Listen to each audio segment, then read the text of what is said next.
1 Kings chapter 19. Flight to Horeb.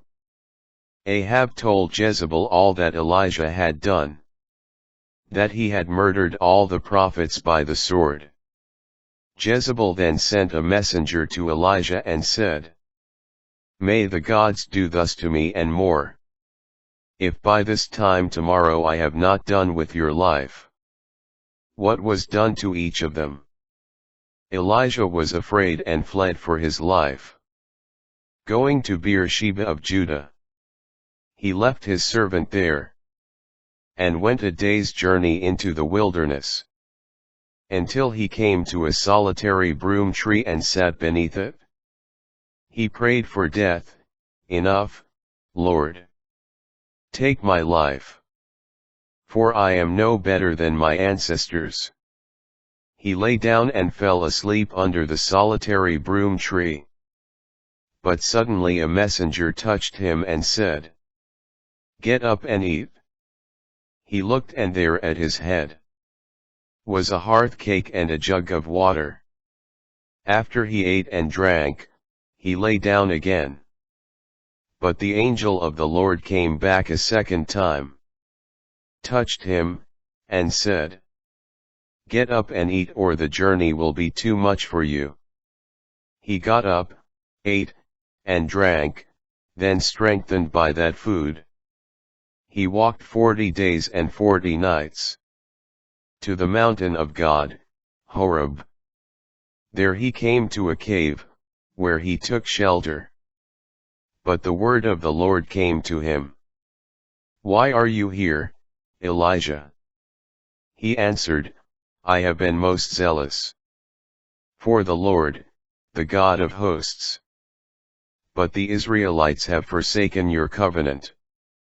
They have destroyed your altars, and murdered your prophets by the sword. I alone remain, and they seek to take my life." Then the Lord said, "Go out and stand on the mountain before the Lord. The Lord will pass by." There was a strong and violent wind rending the mountains, and crushing rocks before the Lord. But the Lord was not in the wind. After the wind, an earthquake. But the Lord was not in the earthquake. After the earthquake, fire. But the Lord was not in the fire. After the fire, a light silent sound. When he heard this, Elijah hid his face in his cloak, and went out and stood at the entrance of the cave. A voice said to him, "Why are you here, Elijah?" He replied, "I have been most zealous for the Lord, the God of hosts. But the Israelites have forsaken your covenant. They have destroyed your altars, and murdered your prophets by the sword. I alone remain, and they seek to take my life." The Lord said to him, "Go back. Take the desert road to Damascus. When you arrive, you shall anoint Hazael as king of Aram.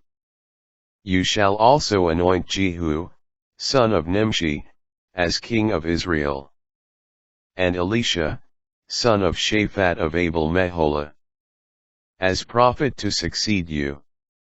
Anyone who escapes the sword of Hazael, Jehu will kill.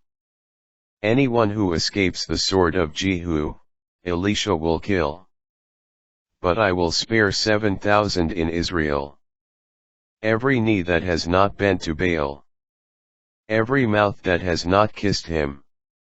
Elijah set out, and came upon Elisha, son of Shaphat, as he was plowing with 12 yoke of oxen. He was following the 12th. Elijah went over to him and threw his cloak on him. Elisha left the oxen, ran after Elijah, and said, "Please, let me kiss my father and mother goodbye, and I will follow you." Elijah answered, "Go back. What have I done to you?"